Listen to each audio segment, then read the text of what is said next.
আসসালামু আলাইকুম। হায় আল্লাহ! সেই কবে আমাদের হাউজিংয়ে পিঠা উৎসব বা পিঠা মেলা হয়েছিল, সেই ফেব্রুয়ারি মাসে। আর আমি এখনও আপলোড দিতে পারিনি, কারণ আমার আরও অনেক অনেক রিসেন্ট অনেক ভিডিওস ছিল, অনেক প্রোগ্রাম ছিল, যেগুলো আপলোড দিতে দিতে আর কি এই পর্যন্ত। তো এইটা হচ্ছে পিচ্চি কাজিন আমার আনিশা অ্যান্ড ওর মা, সাথে আমার বড় খালামণি, আমার মাম্মি, আমি মাম্মি ডাকি তাকে, তিনি নিয়েছিলেন। আর ইনি হচ্ছেন আমার শ্রদ্ধেয় আম্মু। অ্যান্ড এটা হচ্ছে সেই মেলায় একটা পার্ট, যেটা হচ্ছে আমাদের একটা স্টল ছিল, ফুড স্টল। ভাগ্যক্রমে এমন একটা জায়গায় পড়েছে যে ওয়ালটা হচ্ছে, এখানে একটা কনস্ট্রাকশনের কাজ হচ্ছে, সেখানে আমাদের স্টলটা পড়ছে। দ্যাটস ওয়াই ব্যাকগ্রাউন্ডটা তো বাজে দেখা যাচ্ছে। তো যাই হোক, এটা যেহেতু একটা হাউজিং, একটা সোসাইটি, এখানে হচ্ছে জাস্ট হচ্ছে প্যান্ডেলের মতো করে তারপর হচ্ছে এরকম স্টল বসানো হয়, যেটা একদিন ব্যাপী ছিল। সো এটা এভাবে নর্মালি করা হয়।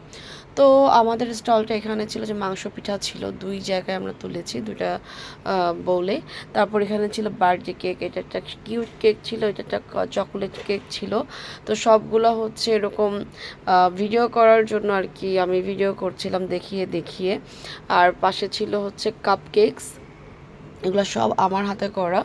আর মাংস পিঠাটা আম্মু করেছিল। আরও দেখি কী কী আইটেম আছে এখানে, অনেক আইটেম তখনও আর কি ওঠানো হয়নি, বাসা থেকে আনা হচ্ছিল।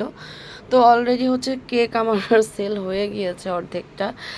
আরও ছিল। অ্যান্ড হচ্ছে আমার বড় খালামণি টেস্ট করছেন, উনিও মানে সব সময় স্টল বসালে উনি কিনে খায়, বাট আমরা বলি যে দেওয়া লাগবে না, বাট উনি কিনেই খাবে।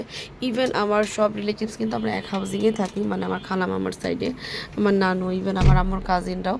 বাট মজার বিষয় হচ্ছে যে তারা সবাই কিন্তু টাকা দিয়ে কিনে খায়, কারণ তারা মনে করে এটা ওদের একটা বিজনেস, অ্যান্ড এখানে কেন তারা টাকা দিয়ে না দিয়ে খাবে আর কি, এরকম একটা অবস্থা।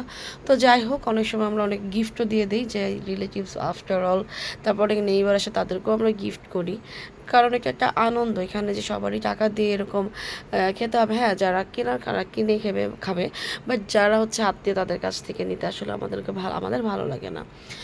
তো যাই হোক, এখানে হচ্ছে খালামণি বেশ ভালোই টেস্ট করছিল খাবার দাবার, ঝাল মিষ্টি দুইটাই। অ্যান্ড এই যে দেখেন, এটা কিন্তু অলমোস্ট সব স্টল মানে চলে গিয়েছে, কারো বিক্রি হলেও চলে গিয়েছে, কারো না হলেও চলে গিয়েছে। বাট আমাদের এই দুটো স্টল রয়ে গেছে, কারণ হচ্ছে আমাদের বাড়ি যেতে ভালো লাগছিল না। তো ভাবলাম যে যেহেতু আমরা প্রচুর খাবার ওঠে প্রচুর। আর আরেকটা মজার বিষয় হচ্ছে যে এইবারে যে পিঠা মেলাটা আয়োজন করা হয়, এটা ঠিকমতো অ্যানাউন্সমেন্ট হয়নি। সবসময় কয়েকদিন আগে এটা পুরা এলাকা জুড়ে অ্যানাউন্স করা হয়, বাট এই অ্যানাউন্সমেন্টটা হয়নি বিধায় অনেকেই আর কি জানতো না আর কি। তো যাই হোক, যে কটা স্টলের কথা আমি বললাম আর কি কয়েকটা, অ্যান্ড এটার পার্টটা আমি দেখাচ্ছি, এটা দিনের আরেকটা পার্ট, যেটা হচ্ছে স্টল সব চলে যাওয়ার আগে। সেটা হচ্ছে একটা সুন্দর সময়, আমি সবাইকে ঘুরে ঘুরে দেখি, ইভেন আমি নিজেও কিন্তু অন্য স্টল থেকে কিনে খাই। তো এখানে অনেকটা স্টল বসেও নাই ততক্ষণে, আবার অনেকে বিকাল থেকে বসা শুরু করে। তো আমি এখানে একটা দুধ পুলির মতো কিনে খাই, যেটা আমার দেখতে খুব ইয়াম লাগে, বাট খাওয়ার সময় মোটামুটি লেগেছিলো।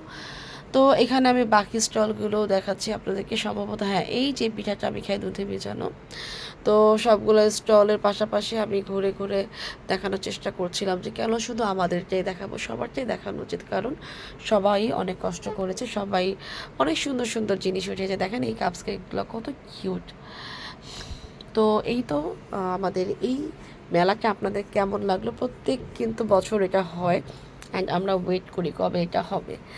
তো এই তো এই বছর দুটা গেল আর কি, একটা মেলার মতো, একটা রিয়েল মেলা। আর বাচ্চারা এখানে গানের সাথে সাথে নাচছিল, গান আমি দিই না কারণ কপিরাইট খাওয়ার ভয়ে। তো আজকে এই পর্যন্তই, সবাই আমাদের জন্য দোয়া করবেন, সবাই সবার জন্য দোয়া করবেন। আসসালামু আলাইকুম, আল্লাহ হাফিজ।